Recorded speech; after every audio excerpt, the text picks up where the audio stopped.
நேத்துல இருந்து சாப்பிடலனாலும் பசிக்கல.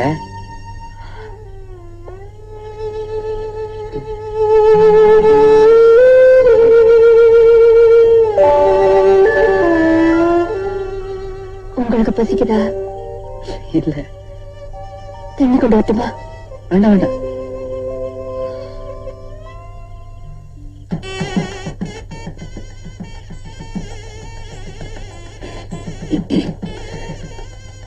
நாதஸ்வர சத்தம் இங்க எங்கேயோ கேக்குது. பக்கத்துல யாருக்கோ கல்யாணம் நடக்குது போல இருக்கு. இல்ல? ஆமா.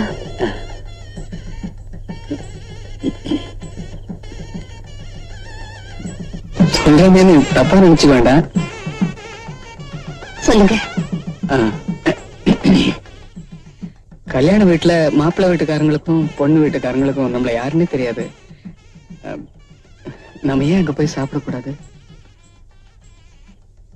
எங்க படிச்சிருக்கீங்கல்ல, நமக்கு சம்பந்தம் இல்லாத கல்யாண வீட்டுல போய் சாப்பிடலாமா? இத பாரு, நான் பச்சையா சொல்றேன், நம்ம பசியோட ரேஞ்ச் என்னன்னு எனக்கு தெரியல. இது வரைக்கும் நாம பேசினதெல்லாம் வெறும் போலித்தனம் தான். நாளைக்கு சாப்பாடு கிடைக்கிறதா இருந்தா நாம பட்டினி கிடைக்கிறதுல ஒரு அர்த்தம் இருக்கு.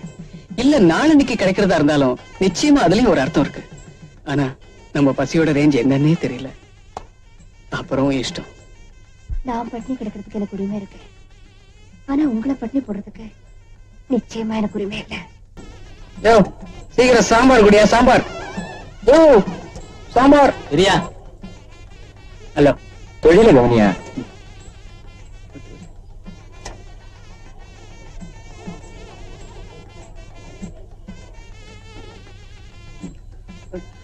கரெக்டா சிக்கிட்ட. எந்த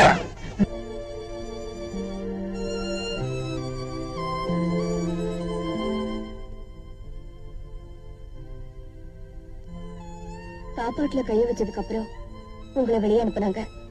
என்ன அதுக்கு முன்னாலேயே வெளியே தள்ளி விட்டுட்டாங்க.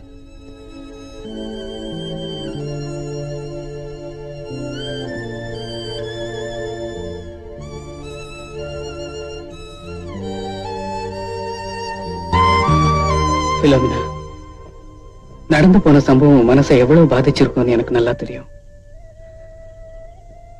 ஒரு பகவத்கீதையிலயோ ஒரு குரான்லயோ ஒரு பைபிள்லயோ இப்படித்தான் ஒரு சம்பவம் நடக்கணும்னு இருந்தா அதை மாத்த யாராலையும் முடியாது.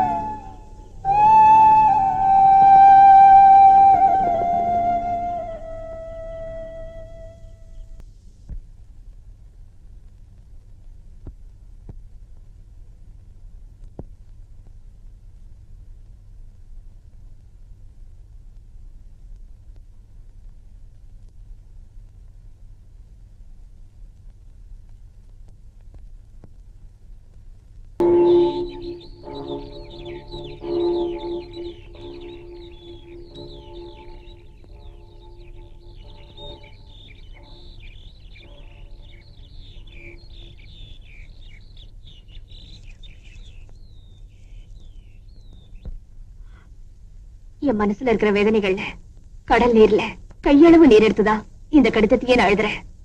அடுத்தவங்க கல்யாணத்துல போய் அவமானப்பட்ட நம்ம கல்யாணம் பண்ணிக்கிட்டு சந்தோஷமா இருக்கணும்னு கற்பனையை வளர்த்துட்டு இருக்கோம். எப்ப நம்ம சாப்பிடுற சாப்பாட்டுல ஒருத்தன் கைய வச்சானோ அதுக்கப்புறமும் உங்களுக்கு பாரமா இருக்க விரும்பல. நாம ஒண்ணு சேரணும்னா நமக்கு தேவை வேலை. இன்னும் 6 மாசம் வரைக்கும் நிச்சயமா நான் உங்களை பார்க்க போறதில்ல. நீங்களும் என்ன தேட வேண்டாம். எந்த கல்யாண மண்டபத்துல இருந்து நம்மள துரத்தி விட்டாங்களோ அதே கல்யாண மண்டபத்துல நம்ம 2 பேருக்கும் கண்டிப்பா கல்யாணம் நடக்கும். இத பாருங்க, ஒரு பகவத்கீதையிலயோ ஒரு குரான்லயோ ஒரு பைபிள்லயோ இப்படித்தான் நம்ம பிரியணும்னா அதை மாத்த யாராலையும் முடியாது.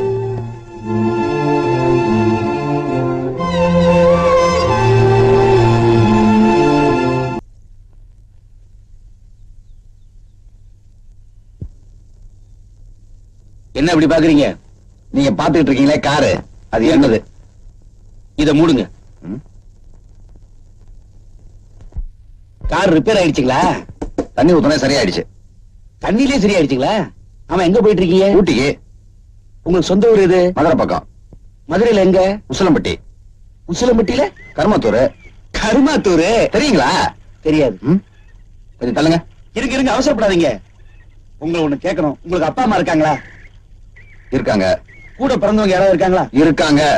உங்களுக்கு கல்யாணம் ஆயிடுச்சா? ஆகல. எனக்கு ஒரு பொண்ணு இருக்கு. கல்யாணம் பண்ணிக்கிறீங்களா? என்ன அப்படி பாக்குறீங்க? எனக்கு ஒரு பொண்ணு இருக்கு. கல்யாணம் பண்ணிக்கிறீங்களா? உன்ன பண்ண தெரியாத என்கிட்ட வந்து என் பொண்ணை கல்யாணம் பண்ணிக்கிறேன்னு கேக்குறீங்களே, உங்களுக்கு என்ன பைத்தியமா? இப்ப நான் என்ன கேட்டேன்? என் பொண்ணை கல்யாணம் பண்ணிக்கிறீங்களான்னு கேட்டேன். ஏன் சார் கல்யாணங்கிறது அவ்வளவு சாதாரணமா போச்சா? ஏய், எனக்கு ஒரு பொண்ணு இருக்கு. கல்யாணம் பண்ணிக்க மாட்டியா? என்னங்க மரியாதை எல்லாம் பேசுறீங்க? உனக்கு என்ன மரியாதை வேண்டி இருக்கு? எனக்கு ஒரு பொண்ணுக்கு கல்யாணம் பண்ணிக்க மாட்டியா? வயசுக்காக பாக்குற கையடியா? எனக்கு ஒரு பொண்ணு இருக்கு. கல்யாணம் பண்ணிக்க மாட்டியா? எனக்கு ஒரு பொண்ணு இருக்கு. எங்க அப்பா எப்பவுமே இப்படித்தான். அவரை தப்பா நினைச்சுக்காதீங்க.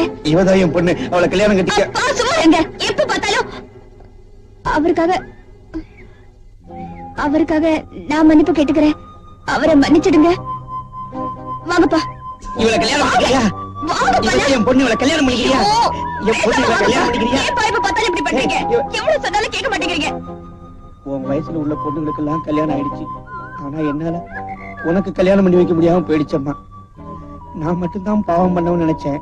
உங்க அம்மா என்ன விட்டு போகும்போது நீயும் பாவப்பட்ட ஜென்மம் ஆயிட்ட. என் மகளா பிறந்ததுனால நமக்கு விடிவு காலமே வராதா? அழாதீங்கப்பா.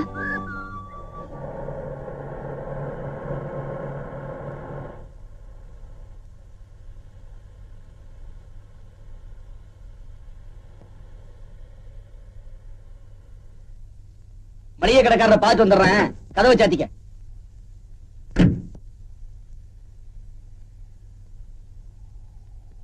சார், யாரு நீங்க? என்ன தெரியலீங்களா? என் கார் ரிப்பேர் ஆயிருந்தப்ப நீங்க வந்து பேசிட்டு இருந்தீங்க. உங்க பொண்ணை பத்தி கூட. என்ன தப்பா எடுத்துக்காதப்பா. என் பொண்ணு எல்லாத்தையும் விவரமா என்கிட்ட சொல்லிச்சு. அதுக்கப்புறம் தான் தெரிஞ்சது நான் எவ்வளவு பெரிய தப்பு பண்ணிட்டேன்னு. தம்பி, என் பொண்ணு கல்யாணம் நின்று போனதுல இருந்து அடிக்கடி இந்த மாதிரி நான் உணர்ச்சி வசப்பட்டுறேன். நான் செய்யறது தப்புன்னு எனக்கே தெரியுது. ஆனா என்ன மன்னிச்சிரு தம்பி. ஐயோ, என்னங்க பெரிய வார்த்தை எல்லாம் சொல்லிட்டு. நான் வந்ததே. சொல்லு தம்பி. உங்களுக்கு ஆட்சேபணம் இல்லைன்னா உங்க பொண்ணை நானே கல்யாணம் பண்ணிக்கிறேன்.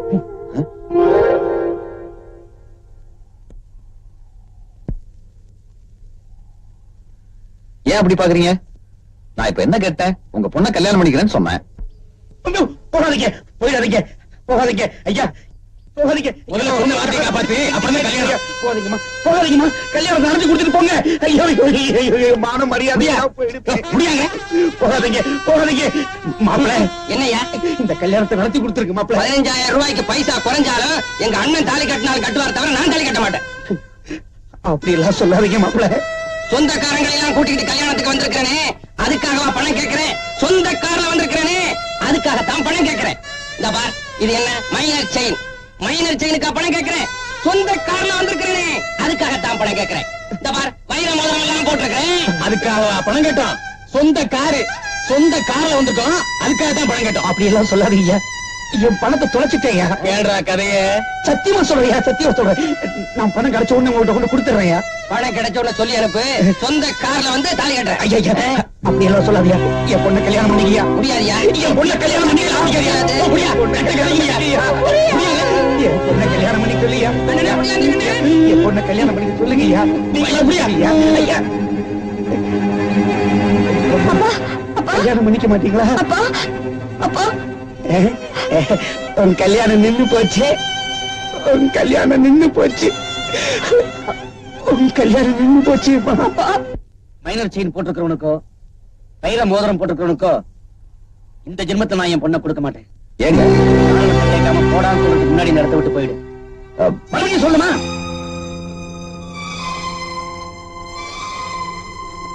பெருசா பொண்ணு கேட்க வந்துட்டான்.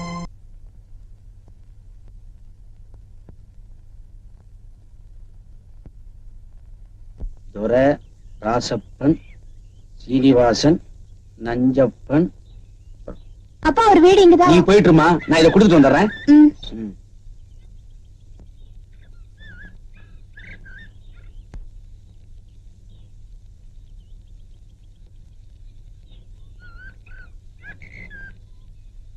என்னங்க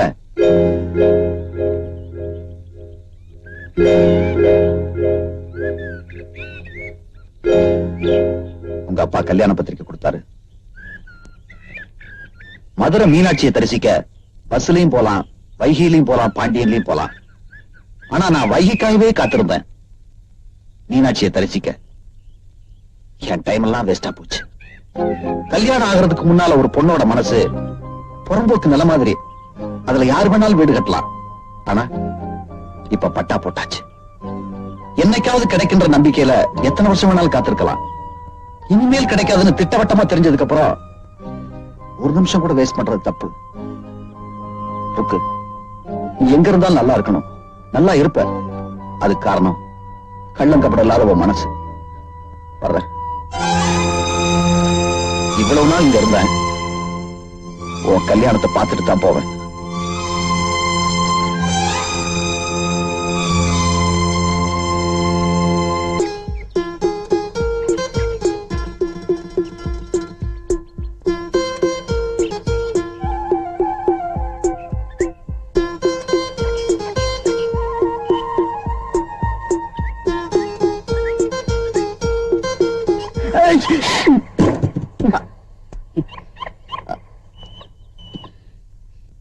கொஞ்சமாவது அறிவு இருக்கா? இப்பதான் சூப்பர்வைசர் வேலைக்கு புதுசா வந்திருக்காரு, அவர் மேல அழுக்கு தண்ணி ஊத்துறியா?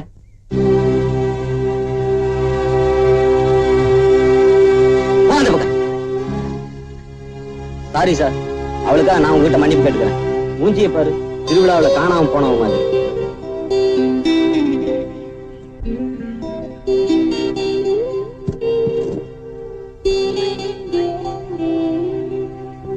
வைதேகி தங்கம்,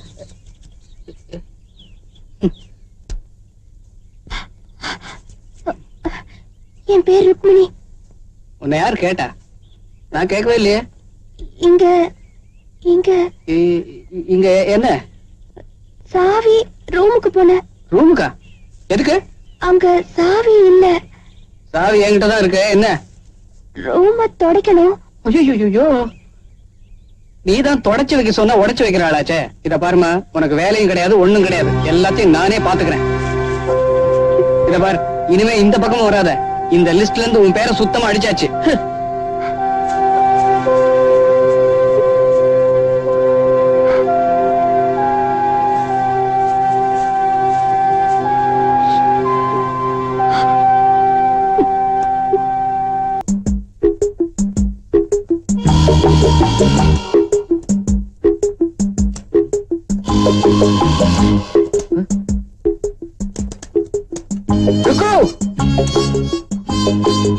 ஐயோ, லாக் பண்ணிட்டு போயிட்டாளா?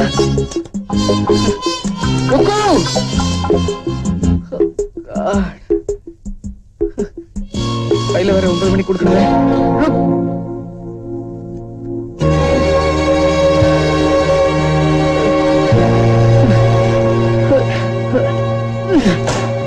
சாமி கும்பிட்டியா? கும்பிட்டாச்சு. இனிமே எதையும் உடைக்க மாட்டேன்னு கும்பிடு. சரி சரி. ஏங்க உடைஞ்சிருக்கு?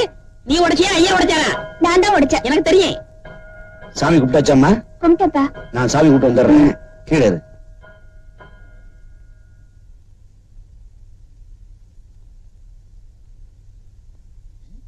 மேனேஜர் அப்படி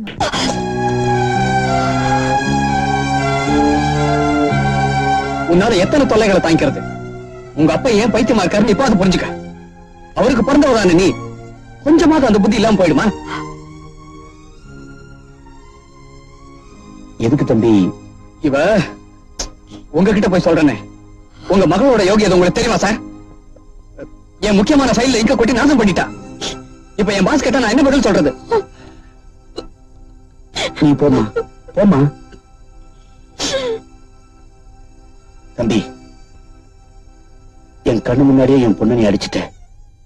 என்ன பைத்தியக்காரன் வேற சொல்லிட்ட. நான் பைத்தியம் தான்ப்பா.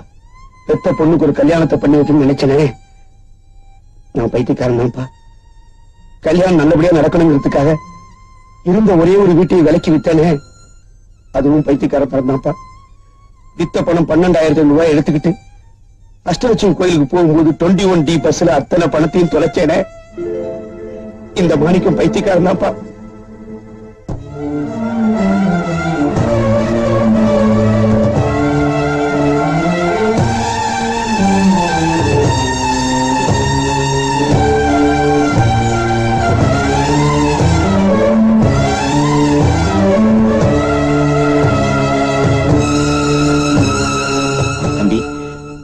இனிமே என் மகன் உனக்கு எந்த விதமான தொந்தரவும் கொடுக்க மாட்டா. ஆமாப்பா, நாளையில இருந்து வேலைக்கு வர மாட்டா.